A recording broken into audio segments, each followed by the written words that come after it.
No creo yo que exista actualmente un tema que divida tanto a los católicos de los protestantes como el tema de María. De hecho, si hubiera algún católico aquí entre nosotros o hay algún católico escuchándonos en internet, el simple hecho de mencionar ya al principio a María pone medio tenso el ambiente. Cuando uno va a hablar de María y hay un invitado y es católico y dice uno, a ver, María, los hermanos dicen, ay, pues que no sabe que es católico y ya va a tocar a María, y el católico dice, no sé qué va a decir de María, pero estoy seguro o segura, según el caso, ¿verdad?, que no me va a gustar porque va a ser algo malo, y se empiezan a poner serios o incluso hasta enojar. ¿Por qué pasa eso? Porque a los católicos, ojo con esto, se les ha engañado diciendo que los protestantes odiamos a María. Eso es lo que causa el problema. Les dicen a cada rato que nosotros odiamos a María. Y para muestra un botón, hay un video del padre Luis Toro, que tiene muchos seguidores católicos, lo pueden buscar ahí en internet. Se llama ¿Por qué los protestantes odian a la Virgen María? Así se llama el video. Y en el video él explica por qué nosotros, según él, odiamos a María. Y la verdad, para que lo sepan los católicos y que lo sepa el mundo entero, dice Luis Toro en sus videos, nosotros no odiamos a María, hermanos. ¿Ustedes la odian? No. Si alguien odia a María, al último pasa para orar por él, ¿verdad? Porque puede haber alguno ahí, pero en general los cristianos no odiamos a María. Es una mentira del diablo para crear enemistad. Es cizaña que el diablo ha sembrado. Y los que hacen esto deben de tener cuidado, porque dice Proverbios 6:16 que 6 cosas aborrece Jehová y aún 7 abomina su alma. Y entre esas 7 cosas está la lengua mentirosa, el testimonio falso que habla, el testigo falso que habla mentiras, y el que siembra discordia entre hermanos.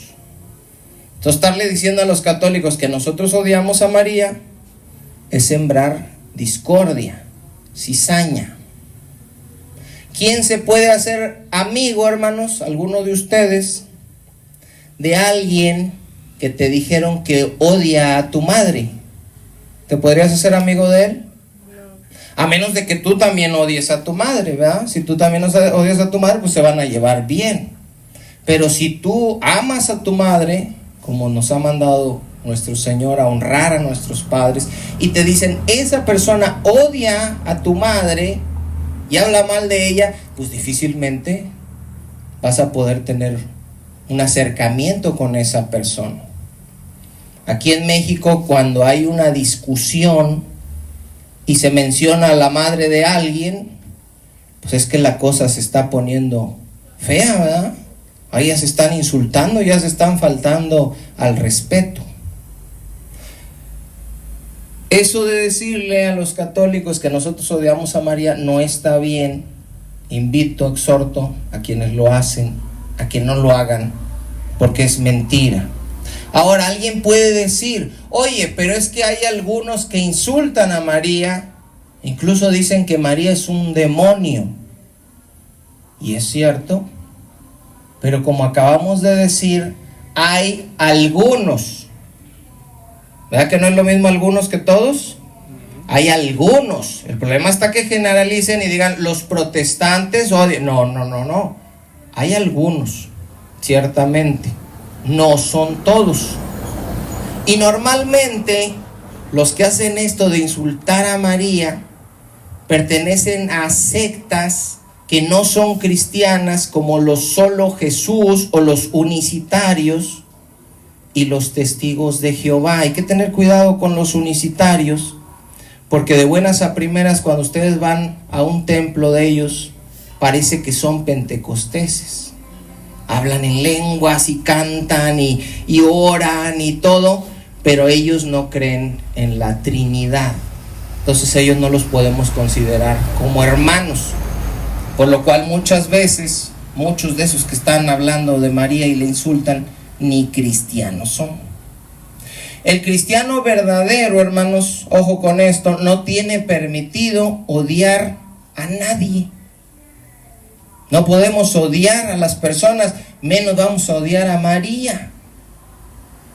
Ahora, yo los reto a quienes nos escuchan por internet a que nos muestren un video de algún pastor de sana doctrina, de Chuy Olivares, de Sugel Michelet, de Miguel Núñez, de Josías Grauman, de Paul Washer, donde hable mal de María y enseñe a hablar mal de María y a odiar a María. ¿Han visto ustedes alguno así? No existen.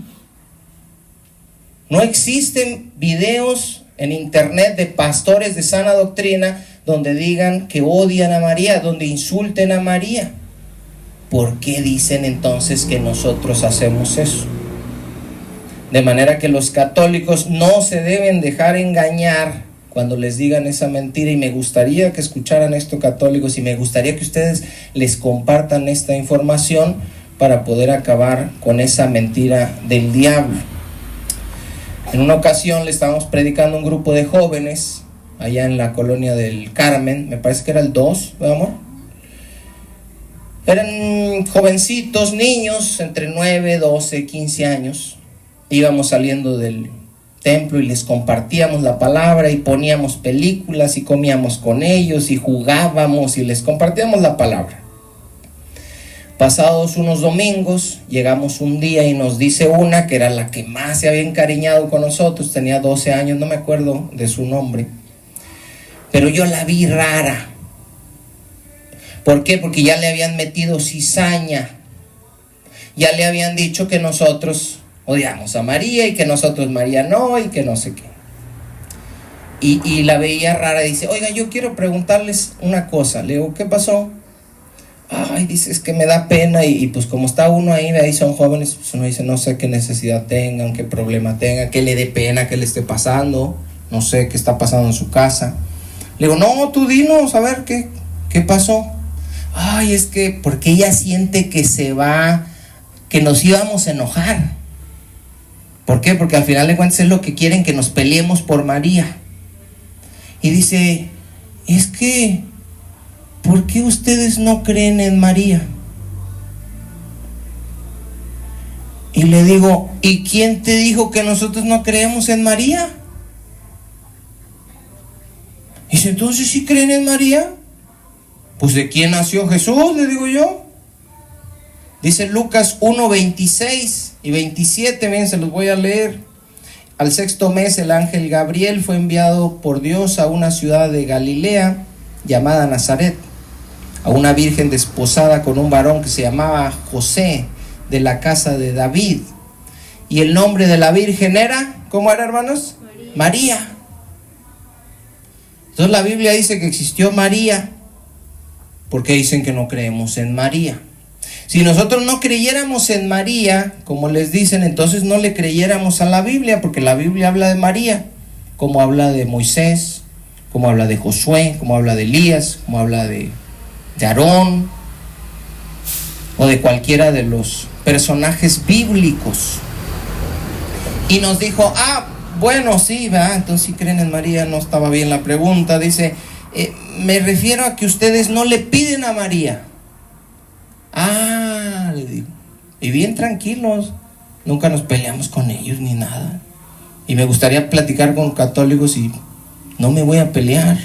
Ellos se enojan, porque hay cosas que uno dice que no les parece, pero uno trata de hablar las cosas con mansedumbre, como nos dice la palabra que debemos de hablar. Y le digo, eso sí es cierto. Nosotros no le pedimos a María. Y hay una explicación para eso, pero fíjate bien, hay una gran diferencia entre que nosotros odiamos a María, entre que nosotros no creemos en María y que nosotros no le pedimos a María. Es abismal la diferencia. Es cierto que no le pedimos, pero el que nosotros no le pidamos no significa ni que no creamos en ella, ni que la odiemos. No. Entonces el problema ya cambia, ya no es que la odias, ya es que no le pides. Pero ellos no les dicen eso, ellos les meten cizaña. Y yo no creo que nosotros nos merezcamos el odio de los católicos simplemente por no pedirle a María. ¿Verdad que no?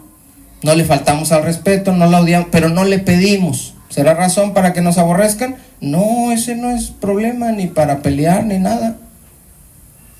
Simplemente nosotros hacemos lo que nos enseñó nuestro Señor Jesucristo. Por eso no le pedimos a María.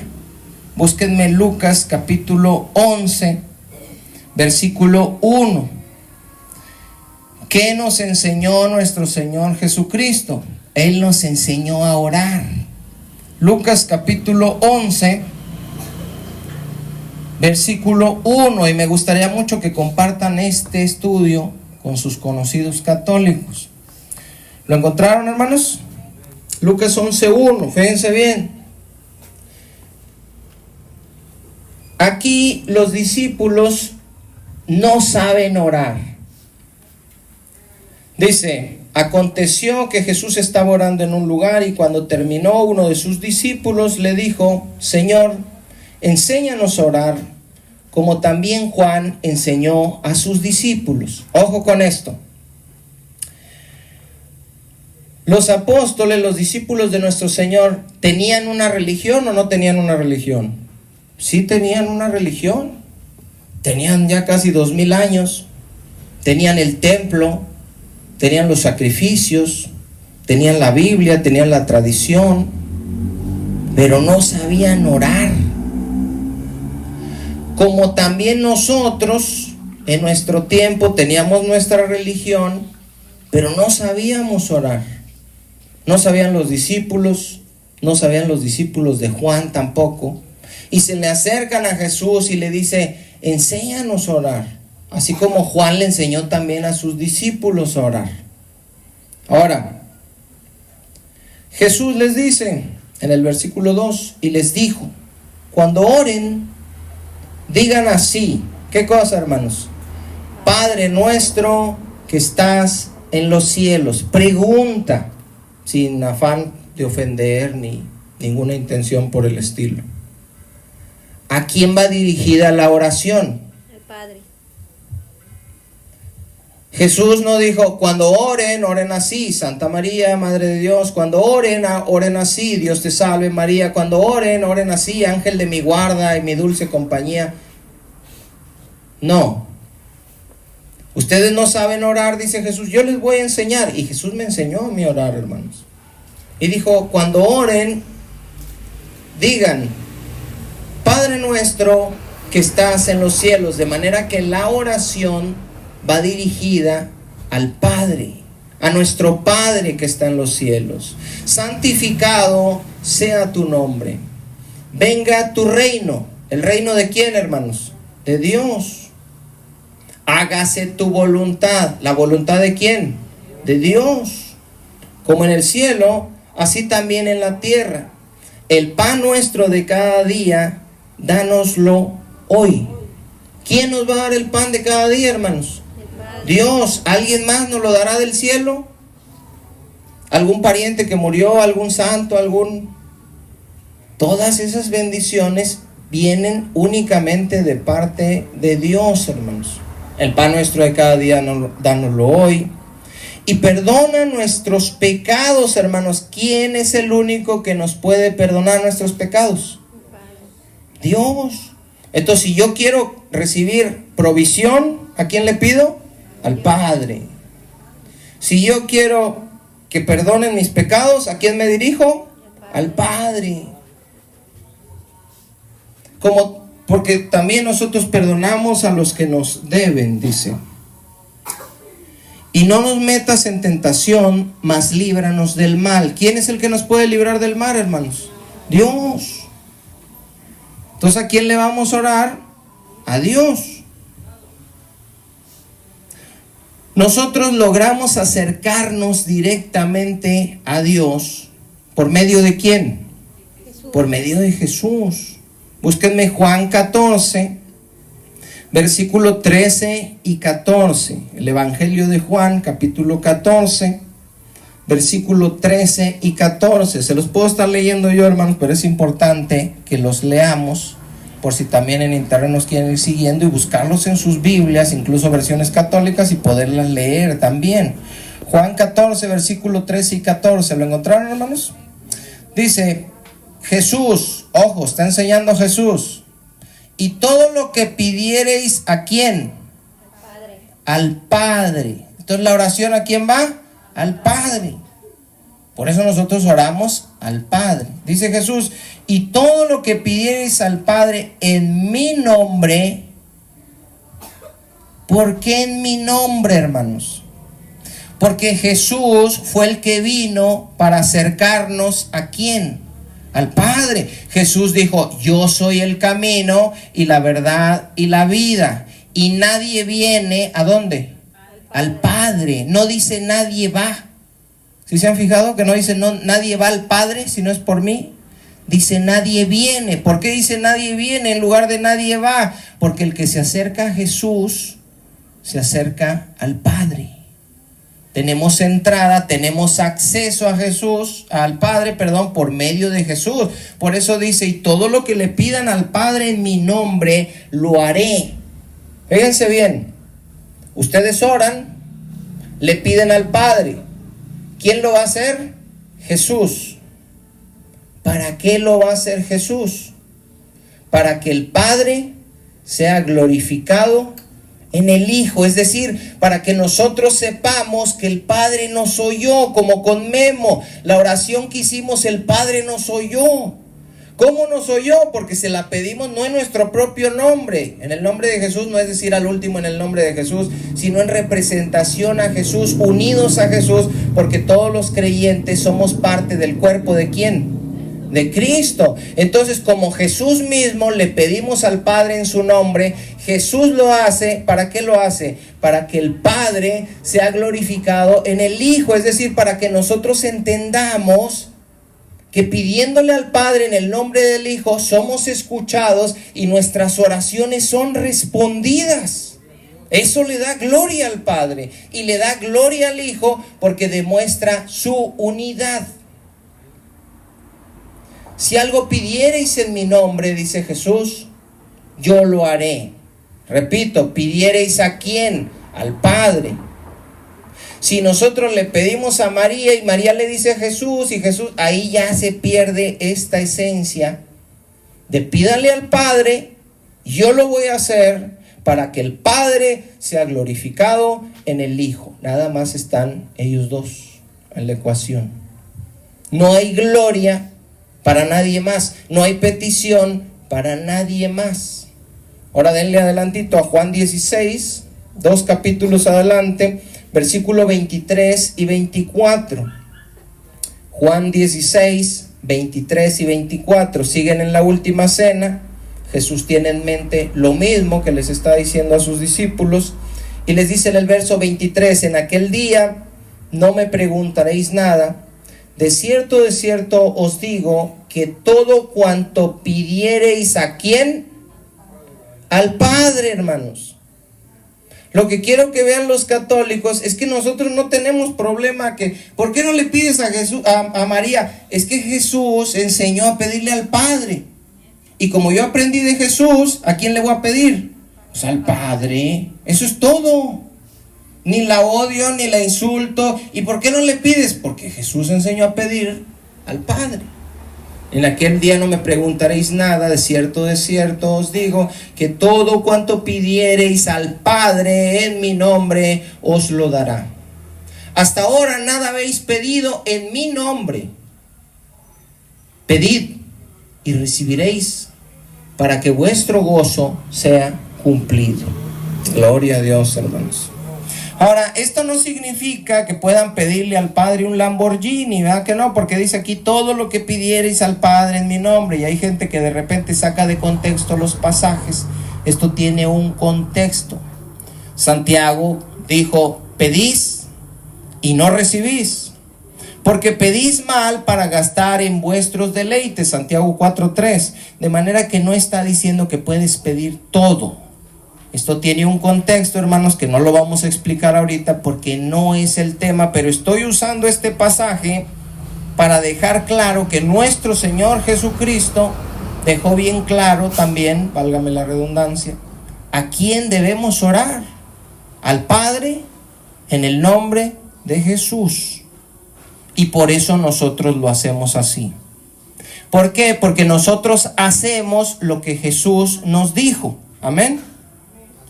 Y no creo que estemos mal en hacer lo que Él nos dijo, porque incluso María, en las bodas de Canaán, fíjense lo que dijo. Búsquenme Juan capítulo 2, versículo 5. Las famosas bodas de Canaán. Juan capítulo 2, versículo 5. Dice, no hay vino. Jesús le dice a María a Jesús. Jesús le dice, ¿qué quieres conmigo, mujer? Aún no ha llegado mi hora. Los que sirven se le acercan ahí a María. Y fíjense lo que dice María. Versículo 5. Su madre dijo, y esto es muy importante porque estas son palabras de María. Hay gente que dice, no, que se apareció en Fátima, que se apareció en el Tepeyac, que se apareció allá, que se apareció acá. Ustedes saben mi opinión al respecto.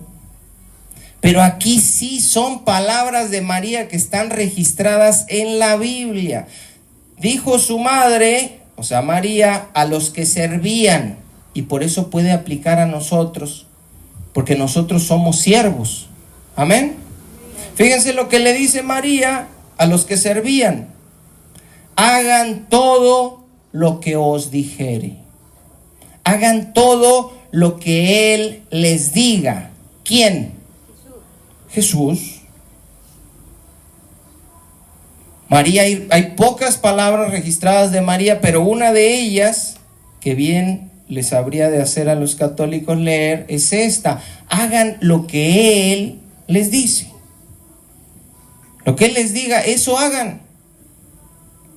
Si alguien me muestra en la Biblia a Jesús enseñando a pedirle a María, pues le pedimos a María, ¿no?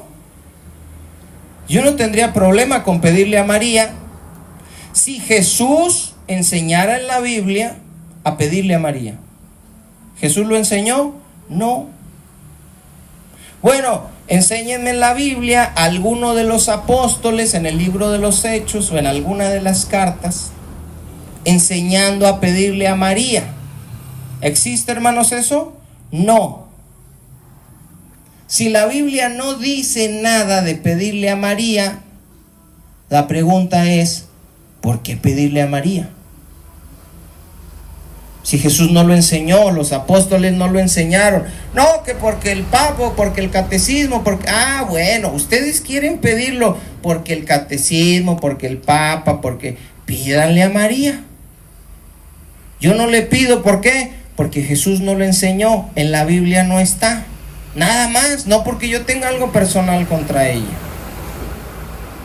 Ahora, yo les preguntaría a los católicos, sinceramente, ¿sienten más confianza de acercarse en oración a María que acercarse al Padre?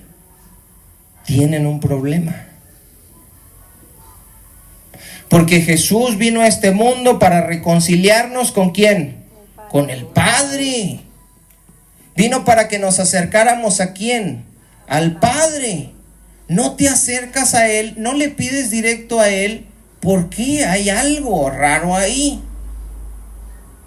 ¿Crees acaso que el amor de María será mayor que el amor del Padre? Tienes un problema también.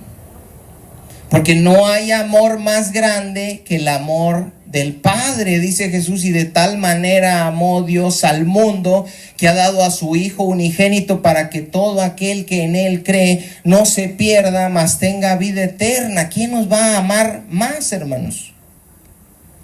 Dice Romanos 8:32 el que no escatimó ni a su propio Hijo, sino que lo entregó por todos nosotros, ¿cómo no nos dará también con él todas las cosas? ¿Quién acusará a los escogidos de Dios? Dice, Dios es el que justifica. ¿Quién es el que condenará?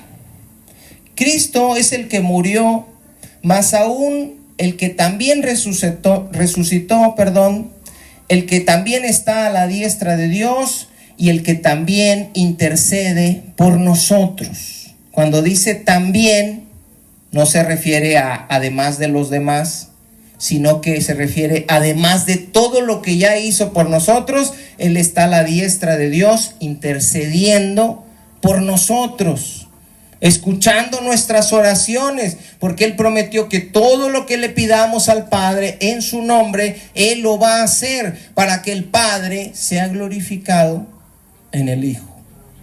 Amén.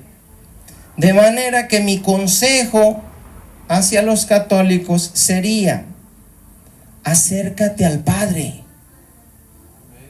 Acércate al Padre. Jesús vino para que tú te pudieras acercar al Padre, para que tú te pudieras reconciliar con el Padre.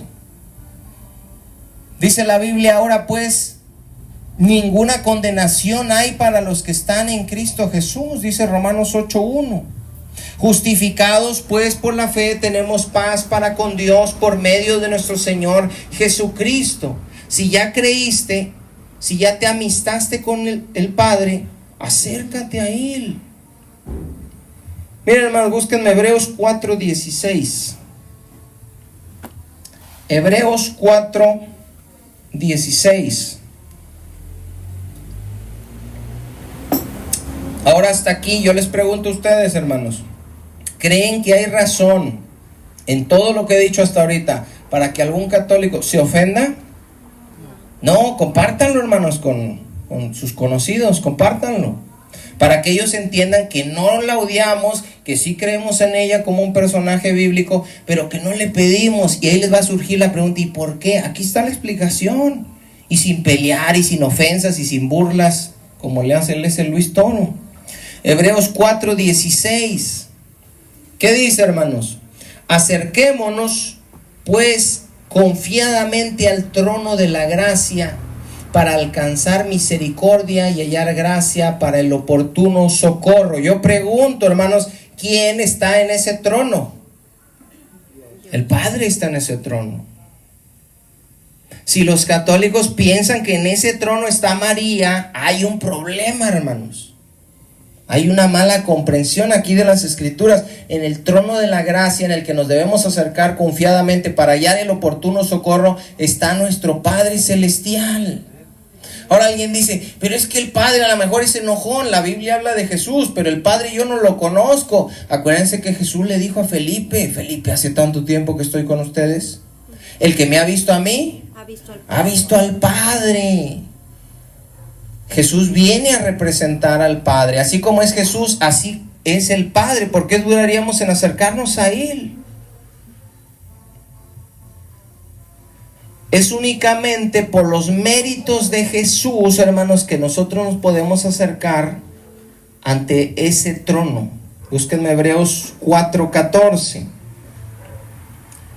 Hebreos 4:14, si es allá arribita, dice: por tanto, teniendo un gran sumo sacerdote que traspasó los cielos, Jesús, el Hijo de Dios, mantengamos nuestra profesión, porque no tenemos un sumo sacerdote que no pueda compadecerse de nuestras debilidades, sino uno que fue tentado en todo, según nuestra semejanza, pero sin pecado. ¿Qué quiere decir aquí el autor de los Hebreos?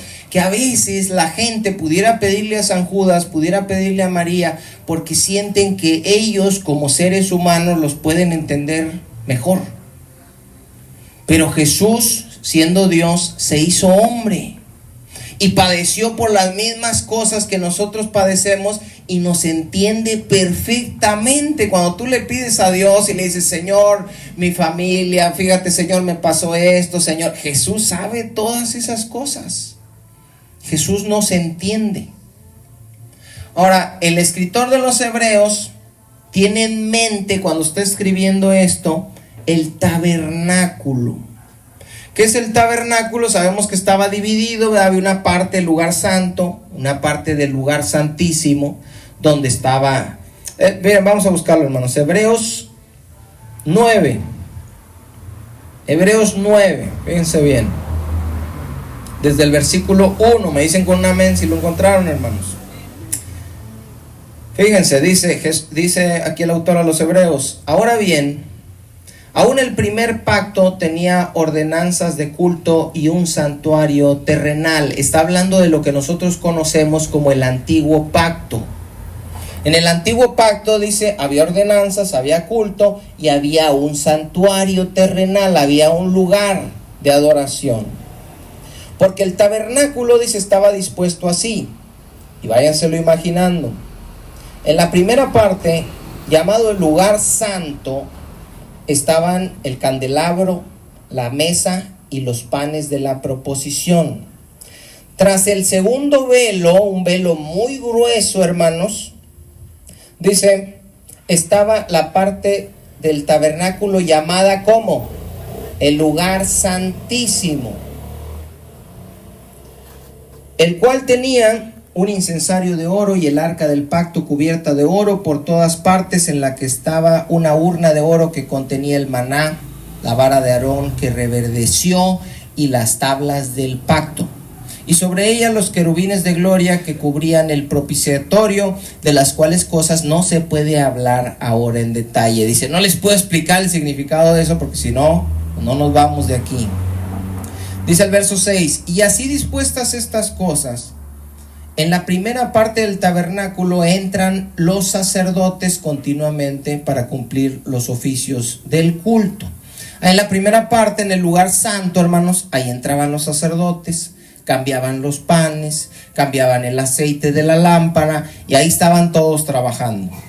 Dice, pero en la segunda parte, es decir, en el lugar santísimo, solo el sumo sacerdote una vez al año, no sin sangre, la cual ofrece por sí mismo y por los pecados de ignorancia del pueblo, dando el Espíritu Santo a entender con esto que aún no se había manifestado el camino al lugar santísimo, entre tanto que la primera parte del tabernáculo estuviese en pie. ¿Qué significa esto, hermanos? Estaba el lugar santo donde entraban todos.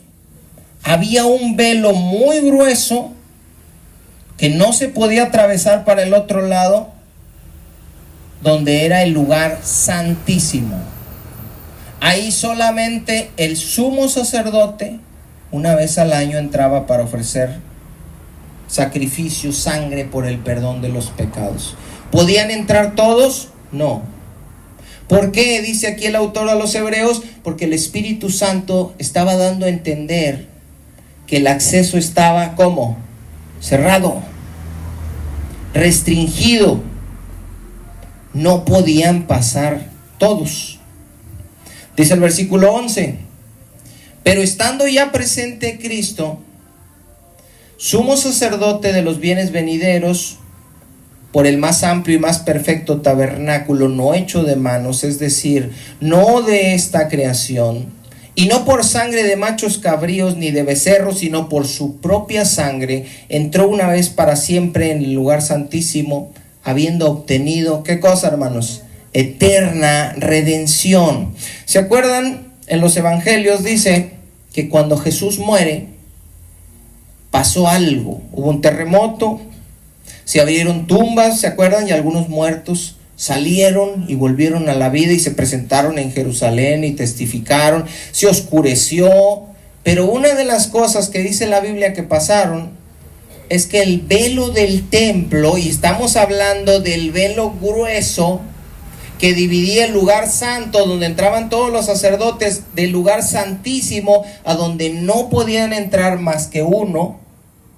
ese velo se rasgó, se rompió, un velo sumamente grueso. Y los evangelios todavía nos dan un detalle muy importante, que dicen que el velo se rasgó, pero ¿cómo fue, hermanos? De arriba hacia abajo. Porque fue Dios mismo quien lo abrió. ¿Por qué lo abrió? Porque el sumo sacerdote que entraba, sabemos que es figura de nuestro Señor Jesucristo, era el único que podía entrar. Cuando Él entra y ofrece sangre, pero no como la que ofrecían de animales, sino su propia sangre, en ese momento que Él muere con su carne desgarrada, el velo se abre y ahora nosotros podemos entrar a ese lugar donde antes nadie podía acercarse, porque el que entrara moría al estar delante de la presencia de Dios por causa de su justicia, por causa de su santidad, de su ira y de nuestro pecado. Ahora está abierto y nos podemos acercar confiadamente al trono de la gracia para hallar el oportuno socorro. Fíjense, denle ahí mismo al capítulo 10, denme la vuelta, Hebreos 10, 19. ¿Lo tienen, hermanos? Fíjense lo que dice. Y esto va para los católicos también. Así que, hermanos, teniendo libertad para entrar en el lugar santísimo, directamente a la presencia del Padre, ¿por medio de quién? Dice, por la sangre de Jesucristo. ¿Por qué dice por la sangre de Jesucristo? Porque si tú te acercabas a la presencia de Dios, ¿qué te pasaba? Ibas a morir. Tu sangre tenía que ser derramada por causa de tu pecado y de la santidad y la justicia de Dios.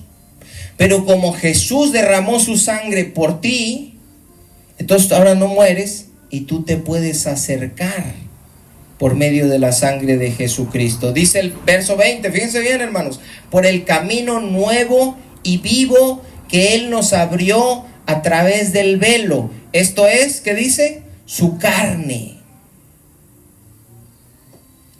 Cuando lo golpeaban, hermanos, cuando latigueaban a Jesús con esos látigos romanos que se le clavaban pedazos de hueso en el cuerpo, le daban el golpe, se clavaban y luego se jalaban. Y cuando se jalaban, se venía toda la piel en tiras. Le zafaron la piel en tiras, hermanos. De esa misma manera que daba el latigazo y jalaba la piel y le desgarraba su carne, así se rompió el velo de arriba abajo.